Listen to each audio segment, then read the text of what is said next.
नमस्कार। हेलो, कैसे हैं आप? आई होप आप अच्छे होंगे। इन ऑनलाइन क्लासों में एक बार फिर आपका स्वागत है। अभी बीच में थोड़ा सा गैप लग गया था, अभी दोबारा से हम लोग ऑनलाइन क्लासों में जुड़े हैं और आप लोग भी शायद प्रिपेयर होकर आए होंगे। काफ़ी समय निकल गया, हम लोगों के बीच में काफ़ी गैप आ गया था। अभी हम रेगुलर क्लासें यथावत करेंगे, तो आप अपने आप को प्रिपेयर करें, मेंटली रूप से तैयार करें कि अब हमें क्लासें रेगुलर लेनी हैं। और अब आप अपने ये भी सोच के चलें कि कोरोना थोड़ा कंट्रोल होगा और अब कुछ समय में अच्छी सामान्य स्थितियां आएंगी और हम लोग वापस उसी रूटीन में आएंगे। तो शुरू करते हैं हम। हमारी जो क्लास हमने पीछे छोड़ी थी, राष्ट्रपति पढ़ रहे थे हम लोग, राष्ट्रपति को विस्तृत से पढ़ा। राष्ट्रपति को लेकर हमने 10 से 12 क्लासें दी हैं। उसमें आपने देखा होगा राष्ट्रपति को स्टार्ट किया था हमने आर्टिकल 52 से, उसके बाद उसका पद, उसकी शक्तियों की बात हम लोग कर रहे थे। तो उन शक्तियों में राष्ट्रपति पावर्स में जहां हमने आपातकालीन शक्तियों को पढ़ा था, तो थोड़ा सा बैक जाएंगे हम लोग। राष्ट्रपति की शक्तियां दो प्रकार की होती हैं, दो भागों में बांट सकते हैं, जिसमें एक सामान्यकालीन शक्ति और एक आपातकालीन शक्ति। सामान्यकालीन शक्ति जनरल पावर्स, आपातकालीन शक्ति इमरजेंसी पावर। सामान्य या उसके बाद हमने आपातकालीन शक्तियां, आपातकालीन शक्तियों को हमने पहले ले लिया। उसकी वजह ये थी कि कुछ परीक्षाएं होने वाली थी, वहां से कुछ टॉपिक पूछे जाने थे यहाँ। तो इमरजेंसी पावर्स को आपने पढ़ा। उस इमरजेंसी पावर को भी तीन, आपातकालीन शक्तियां भी तीन प्रकार की थी, जिसमें आपने पढ़ा आर्टिकल 352, 356, 360। उसमें 352 में आपने देखा राष्ट्रीय आपात, नेशनल इमरजेंसी की बात हमने सीख ली। उसके बाद 356 में राष्ट्रपति शासन, राज्यों में राष्ट्रपति शासन लगा के हमने देखा, बड़े ही गहन अध्ययन किया और इसके कम से कम 8 से 10 वीडियो हमने डाले। उसके बाद 360 में आप लोग वित्तीय आपातकाल, फाइनेंशियल प्रॉब्लम जब आती है देश के सामने, तो ये 360 का प्रयोग होता है। इसके बारे में हमने विस्तृत से जानकारी प्राप्त की। आज हम जो बात करने वाले हैं वो सामान्य शक्तियां, जनरल पावर्स की बात करेंगे। जनरल पावर्स में भी फिर 4 प्रकार की शक्तियों की बात करेंगे कि सामान्यकालीन शक्तियां कौन कौन सी होती हैं। वे शक्तियां जो राष्ट्रपति हमेशा काम में लेता है और शासन प्रबंधन को चलाता है। तो उसमें आप सबसे पहले कार्यपालिका शक्ति यानी एग्जीक्यूटिव पावर्स, विधायी शक्ति लेजिस्लेटिव पावर, और वित्तीय शक्ति फाइनेंशियल शक्ति पावर, और न्यायिक जुडिशियल पावर, न्यायिक शक्ति। तो यहाँ हम कार्यपालिका शक्ति, विधायी शक्ति, वित्तीय शक्ति और न्यायिक शक्ति, इसके अलावा भी हम लोग बात करें तो सैन्य शक्ति और कूटनीतिक शक्ति भी है, जो इसके अंतर्गत हम लोग पढ़ सकते हैं। अब आप लोग एक एक का अध्ययन करेंगे। तो सबसे पहले हम लेते हैं कार्यपालिका संबंधी शक्ति। कार्यपालिका संबंधी शक्ति से पहले हम थोड़ा सा ये जाने कि जैसे अभी आपने देखा होगा, हम 2 दिन पहले ही हमारे देश के पूर्व राष्ट्रपति प्रणब मुखर्जी, जो भारत रत्न थे, उनका देहांत हो गया। और उसमें ये बात चली, डिस्कस चलने लगा कि बहुत इंटेलिजेंट आदमी थे, कांग्रेस के बहुत वरिष्ठ नेता, कदावर नेता, राजनीतिज्ञ थे, और देश ने किस तरह की क्षति कर दी, शायद वो भरपाई नहीं हो पाए। ऐसा आपने अखबारों की न्यूज में पढ़ा, 2 दिन से पढ़ रहे हैं आप। उसको लेकर कुछ बात चल रही थी ऐसे ही। तो हमारे जो ग्रुप थे वहां ये सब बातें हुई। तो उसमें कुछ लोगों ने कहा कि ये व्यक्ति प्रधानमंत्री बनने लायक था, लेकिन इसको राष्ट्रपति बना के रास्ते से हटा दिया गया। तो क्या आपके मन में प्रश्न आता है कि राष्ट्रपति बनने के बाद क्या कोई व्यक्ति प्रधानमंत्री बन सकता है? मतलब इसको हटाने का मतलब, जो बड़ा कदावर नेता होता है उसको बोले इस तरह की पोस्ट दे दी जाती है, जैसे राज्यपाल है, राष्ट्रपति है, और वो प्रधानमंत्री नहीं बन सकता। ऐसा डिस्कस चला। तो आपको थोड़ा ये जानना चाहिए कि राष्ट्रपति बनने के बाद, उसका टेन्योर पूरा होने के बाद, यानी उनके कार्यकाल पूरे होने के बाद में वह एक सामान्य नागरिक की तरह हो जाता है, और वो चाहे तो वह विधायक का चुनाव भी लड़ सकता है, सांसद का चुनाव भी लड़ सकता है, यहां तक कि वो प्रधानमंत्री बन सकता है, ऐसा कुछ भी नहीं है। तो थोड़ा सा आपको ये भी ध्यान रखना है। आज हम बात करने वाले हैं सबसे पहले कार्यपालिका संबंधी शक्ति। तो कार्यपालिका संबंधी शक्ति, कार्यपालिका शक्ति, कार्यपालिका शक्ति में एग्जीक्यूटिव पावर, जिसमें आप लोग लेते हैं, अगर सामान्य जानकारी की बात करें तो जो भी महत्वपूर्ण नियुक्तियां हैं, महत्वपूर्ण नियुक्तियां, महत्वपूर्ण नियुक्तियों की बात आएगी तो वो जो नियुक्तियां होंगी वो कार्यपालिका संबंधी शक्तियों के अंतर्गत लेते हैं हम। तो यहां सबसे पहले ये जानिए कि भारत में जो राष्ट्रपति है वो राष्ट्रपति का जो शक्तियां की बात करता है कि आर्टिकल 53 कहता है कि राष्ट्रपति में संघ की समस्त कार्यपालिका शक्तियां निहित होंगी।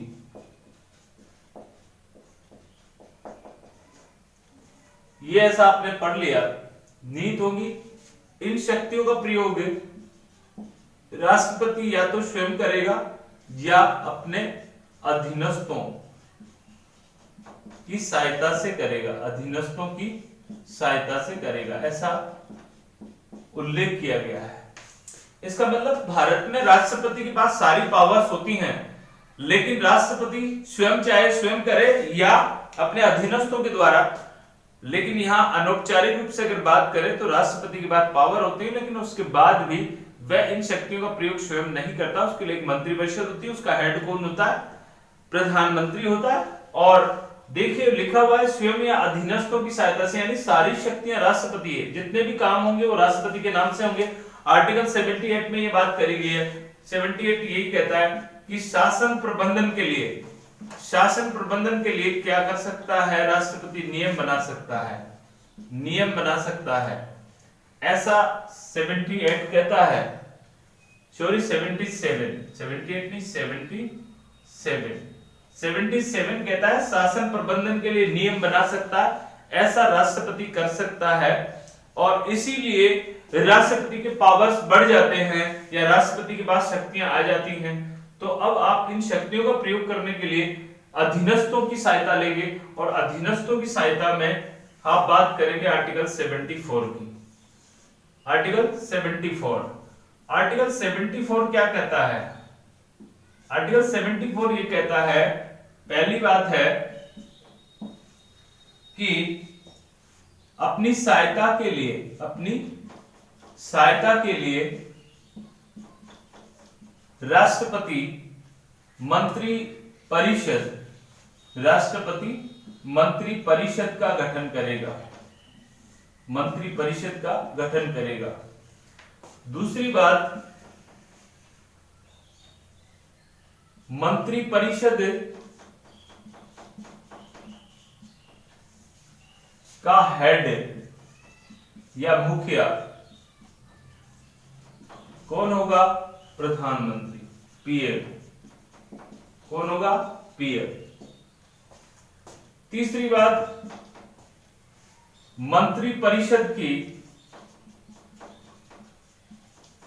सलाह से ही कार्य करेगा। चौथी बात, मंत्री परिषद की सलाह मानने के लिए राष्ट्रपति क्या है? बाध्य है। देखिए यहां ये समझे आप लोग, जहां 53 का था समस्त कार्यपालिका राष्ट्रपति में निहित है, तो संसदीय व्यवस्था में एक राष्ट्रपति और एक प्रधानमंत्री होता है, ये आप जानते हैं। राष्ट्रपति नाम मात्र का होता है, वास्तविक जो शक्तियां होती हैं उनका प्रयोग मंत्रिपरिषद करता है, और मंत्रिपरिषद का हेड कौन होता है? प्रधानमंत्री होता है। तो प्रधानमंत्री सर्वोपरि हो गया यहाँ शक्तियों का प्रयोग करने के मामले में। वैसे राष्ट्रपति सर्वोपरि है, राष्ट्रपति संघ का प्रधान होता है, राष्ट्र का प्रधान होता है। इसका मतलब राष्ट्रपति पावरफुल है, राष्ट्रपति में शक्तियां हैं, समस्त शक्तियां राष्ट्रपति में हैं। देखिए 74 कहता है सहायता करने के लिए, इन शक्तियों का प्रयोग करने के लिए उसको सहायता के लिए परामर्श के लिए एक मंत्री परिषद होनी चाहिए, आर्टिकल 74 ये कहता है। और फिर लिखा है मंत्री परिषद होगी, उस मंत्री परिषद का हेड कौन होगा? प्रधानमंत्री होगा। कौन होगा? प्रधानमंत्री होगा। और मंत्री परिषद की सलाह से ही राष्ट्रपति काम करेगा। मंत्री परिषद की सलाह मानने के लिए राष्ट्रपति क्या है? बाध्य है। ऐसा भी कर दिया गया है। देखिए यहां पर दो बात है, यहां से प्रश्न पूछे जाते हैं। एक तो आपको 42 अमेंडमेंट 1976 को याद करना है और एक 44 अमेंडमेंट 1978 या 1978, इसको ध्यान में रखना है। ये जो अमेंडमेंट है 42वां संविधान संशोधन 1976 वाला जो है वो ये कहता है कि राष्ट्रपति मंत्री परिषद की सलाह मानने के लिए क्या है? बाध्य है। फिर ये इंदिरा जी ने किया था बाध्य, इंदिरा जी ने अमेंडमेंट किया था। उसके बाद मोरारजी देसाई की सरकार आई 1978 यानी 77 में, जनता पार्टी के और प्रधानमंत्री मोरारजी देसाई थे। तो उन्होंने 44वां संविधान संशोधन किया और उन्होंने कहा कि बाध्य तो होगा, बाध्य है, लेकिन एक बार लौटा सकता है, एक बार लौटा सकता है। दोबारा अगर उसके पास में आता है तो उसको हस्ताक्षर करने के लिए बाध्य है। ऐसा कुछ कर दिया गया इसमें। देखिए 44वें संविधान संशोधन में मंत्री परिषद की सलाह मानने के लिए राष्ट्रपति बाध्य है, लेकिन उसको ये छूट दे दी गई कि एक बार कोई अगर बिल या विधेयक राष्ट्रपति के पास आता है तो राष्ट्रपति उस विधेयक को एक बार पुनः विचार करने के लिए इसमें ये त्रुटि है अपना नोट डाल के भेज सकता है मंत्री परिषद को। मंत्री परिषद पर डिपेंड करता है कि राष्ट्रपति की बात माने या नहीं माने। अगर वैसा का वैसा जैसा था वैसा विधेयक वापस भेजती है तो दूसरी बार अगर आता है, दोबारा आता है तो राष्ट्रपति उस पर हस्ताक्षर करने के लिए क्या है? बाध्य कर दिए गए हैं ये 44वें संविधान संशोधन के लिए। इसका मतलब एक बार वो वापस लौटा सकता है। ये आपको ध्यान रखना है। ये कौन सा अमेंडमेंट था? 44 1948 में जो संशोधन किया गया उसमें ऐसा जोड़ा गया। पहले ये था कि आप एक बार भी नहीं कर सकते, 42 में ऐसा किया गया था, बाध्य था। तो यहाँ आप 74 में बात करेंगे मंत्री परिषद होगी, मंत्री परिषद का हेड प्रधानमंत्री होगा और वह सलाह मानने के लिए बाध्य है और एक बार वह उसको लौटा सकता है। महत्वपूर्ण प्रश्न यहाँ से बन सकता है, ये आपको ध्यान रखना है। उसके बाद चलते हैं हम लोग, जब मंत्री परिषद का गठन होगा तो कौन से आर्टिकल के तहत प्रधानमंत्री की नियुक्ति होगी? कौन से आर्टिकल के तहत मंत्री परिषद का गठन होगा? ये भी आपको ध्यान रखना है। तो यहां से भी प्रश्न पूछा गया कि प्रधानमंत्री की नियुक्ति से संबंधित आर्टिकल कौन सा है? तो यहाँ आर्टिकल 74, 75, 76, 77। तो यहाँ आप 74 में अभी हमने बात करी कि प्रधानमंत्री हेड होगा, लेकिन देखिए नियुक्ति नहीं है यहाँ। तो यहां नियुक्ति की बात करेंगे हम लोग। तो आर्टिकल आपका लेंगे हम लोग, आर्टिकल कौन सा? 75। 75 में क्या है? भारत के प्रधानमंत्री पीएम की जो नियुक्ति करेगा वो कौन करेगा? राष्ट्रपति करेगा। पीएम की नियुक्ति कौन करेगा? राष्ट्रपति करेगा। ये आपको ध्यान रखना है। इसका मतलब भारत में प्रधानमंत्री की क्या होती है? नियुक्ति होती है। यहां से भी प्रश्न पूछा गया है कि भारत में प्रधानमंत्री नियुक्त होता है, तो भारत में प्रधानमंत्री होता है। ए माना गया नियुक्त होता है, बी माना गया मनोनीत होता है और सी माना गया निर्वाचित होता है। और फिर डी में उसमें ये मान लिया गया कि कोई भी बन सकता है। तो यहाँ आप लोगों का उत्तर कौन सा होगा? नियुक्त होता है। नियुक्त कैसे होता है? देखिए प्रधानमंत्री बनने के लिए योग्यता क्या है? बहुमत दल का नेता होना चाहिए और बहुमत दल का नेता होने के बाद में दूसरी शर्त यह बनती है कि वह कहीं ना कहीं से सांसद हो, चाहे लोकसभा से चाहे राज्यसभा से। तो यहाँ जो बात करी गई है सबसे पहले यही ध्यान रखना है कि भारत में प्रधानमंत्री नियुक्त होता है और नियुक्ति करता है राष्ट्रपति। अब आप ये देखें राष्ट्रपति प्रधानमंत्री किससे बनाता है? प्रधानमंत्री किससे बनाता है? अब यहाँ पर ये तो है नहीं कि राष्ट्रपति अपने सगे संबंधियों को प्रधानमंत्री बनाता है, नहीं तो वो अपने लोगों को बनाएगा। तो यहाँ पर बात करी गई है प्रधानमंत्री वो बनेगा जिसमें लोकसभा में बहुमत दल का नेता। लोकसभा में बहुमत दल का नेता। लोकसभा में बहुमत दल का नेता से मतलब क्या है? लोकसभा में कुल सीटें आपकी 543। 543 का जो जादुई आंकड़ा है 272 का है, यानी जिस पार्टी के पास में 272 सीटें होंगी वह अपना एक नेता चुनती है और उसे बोलते हैं बहुमत दल का नेता। और वो बहुमत दल का नेता जो है वो नेता बना, वो नेता अपनी सीटें बताता है कि मेरे पास इतनी सीटें, और उसको राष्ट्रपति क्या बना देता है? प्रधानमंत्री बना देता है। तो जिसके पास में बहुमत होता है 543 में से 272 यानी 50 + 1 यानी आधे से एक अधिक। अधिक तो कितना भी हो सकता है? 300 भी हो सकता है, 400 भी हो सकता है, लेकिन 272 तो होना ही चाहिए। तो जिस चुनाव के बाद में जिस पार्टी के पास में या जिस गठबंधन के पास में 272 सीटें या उससे अधिक है वह अपना एक नेता चुनती है, और उस नेता ने ये बताना होता है कि मेरे पास में ये बहुमत है, मेरे पास इतनी सीटें हैं, और राष्ट्रपति उसे कहता आजा मेरी गाड़ी में बैठ जा, तेरे को क्या बना दूं? प्रधानमंत्री बना दूं, और उसे प्रधानमंत्री नियुक्त कर देता है। अब आप ये प्रश्न कर सकते हैं कि कई बार ऐसा होता है कि किसी भी दल को बहुमत नहीं मिले, बहुमत नहीं मिले, किसी भी दल को बहुमत नहीं मिले तो किसे प्रधानमंत्री बनाएंगे? तो यहां पर राष्ट्रपति अपनी सविवेकीय शक्ति का प्रयोग करता है। सविवेक का मतलब वो अपना दिमाग लगाता है कि मैं किसे प्रधानमंत्री बनाऊं। ऐसा कई बार हुआ है। 1991 में चुनाव के बाद किसी भी दल को स्पष्ट बहुमत नहीं मिला और पीवी नरसिम्हा राव जी को उस समय जो राष्ट्रपति थे उन्होंने बुलाया और उन्हें प्रधानमंत्री बना दिया गया, और उन्होंने कहा कि आप लोग अपना बहुमत सिद्ध करें। उन्होंने 5 साल तक काम किया। इसके अलावा 1998 में अटल बिहारी वाजपेयी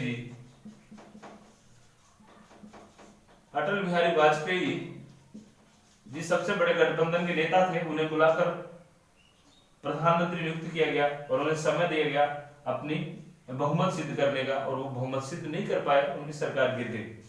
तो इस तरह से कई बार राष्ट्रपति अपने विवेक शक्तियों का प्रयोग भी करता है।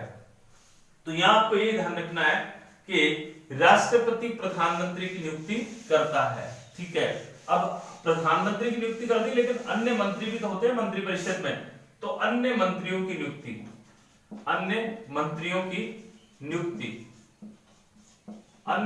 नियुक्ति भी कौन करता है? राष्ट्रपति करता है। कौन करता है? राष्ट्रपति करता है। किससे मंत्री बनाएगा ये तय प्रधानमंत्री करता है, लेकिन राष्ट्रपति करता है, लेकिन नियुक्ति कौन करेगा? राष्ट्रपति करेगा। अन्य मंत्री का मतलब जैसे ही आपका मंत्रिपरिषद है, उस मंत्रिपरिषद में कितने मंत्री होंगे, इस मंत्रिपरिषद में कितने मंत्री होंगे, ये तय करने के लिए प्रधानमंत्री एक लिस्ट बनाएगा अपने मंत्रियों की, अपने सदस्यों की, इन लोगों को इसमें शामिल किया जा सकता है। और आगे की क्लास कल पढ़ेंगे। आपने मुझे सुना, इसके लिए आपको बहुत